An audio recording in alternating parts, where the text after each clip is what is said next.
पाकिस्तान मुस्लिम league नून सांभर ज़िले के सियासी और समाजी शख्सियत मीर अफसरुद्दीन तालपुर मीर जवाद तालपुर की जानिब से कसर तालपुर हाउस झोल में पाकिस्तान मुस्लिम लीग नून के कायद मियां नवाज शरीफ की सालगिरह के केक काटने की तकरीब मुनक्कद की गई, जिसमें मुस्लिम लीग सांभर ज़िले के तमाम ओहदेदारान, ज़िले सदर गुलाम कादिर बिल, एडवोकेट अनवर मरी, मीडिया कोऑर्डिनेटर मोहम्मद वकार भट्टी, जामशाह नूर, आरिफ जट, राजा अनवारुल हक, फिरदौस जफर, रफ़ीक मुगल, कामरान जंजुआ, नासिर थीम जयप्रकाश, डॉक्टर मकबूल जट, एजाज इरा, सलमान बलोच, अली नवाज, वासिफ इरा, शादान बेलजट ने शिरकत की।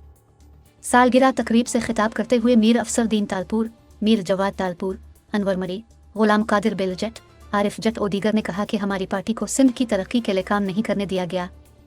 अगर सिंध में काम करने दिया होता तो आज जिस तरह से सिंध के लोग कम्परसी की ज़िंदगी गुजार रहे हैं, ऐसे हालात न होते और सिंध पंजाब की तरह तरक्की की जानिब गामजन होता। मगर अफसोस से कहना पड़ता है कि पीपी ने सिंध को 15 सालों में तबाही के दहाने तक पहुंचा दिया है।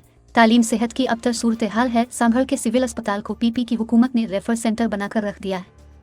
मीर जवाद अफसरुद्दीन तालपुर ने कहा कि मेरी सियासत में पहली बार एंट्री है। मेरी एंट्री का मकसद यहाँ की आवाम के मसाइल हैं जिनको हमने हल करना है। उन्होंने कहा कि बशीर मेमन की रहनुमाई में मुस्लिम लीग नून के तमाम उम्मीदवार मैदान में उतरेंगे। मीर अफसरुद्दीन तालपुर ने अपने कारकुनान को कहा कि कारकुनान अपने अपने उम्मीदवार को कामयाब करवाने के लिए अपनी दिल और जान से कोशिश करें।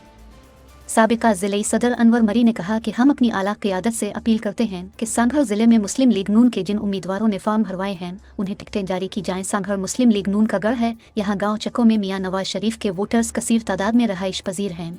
हमारे हलकों की आवाम सख्त मुश्किलात का शिकार हैं। हल्के में बुनियादी सहूलियात का फुकदान है। तालुम सेहत और मवासलात का निज़ाम दिरहम बरहम हो चुका है। जबकि ज़िले सदर गुलाम कादिर एडवोकेट ने खिताब करते हुए कहा कि मियां साहिब की कायदाना सलाहियतों की बदौलत PTI की रात दिन की नींदें ख़राब हो चुकी हैं। इनकी सियासी बसीरत की बदौलत छूटे केसों से बुरी हुए हैं और जो कारकुन इस मुश्किल में साथ थे वो सुरखरू हुए हैं।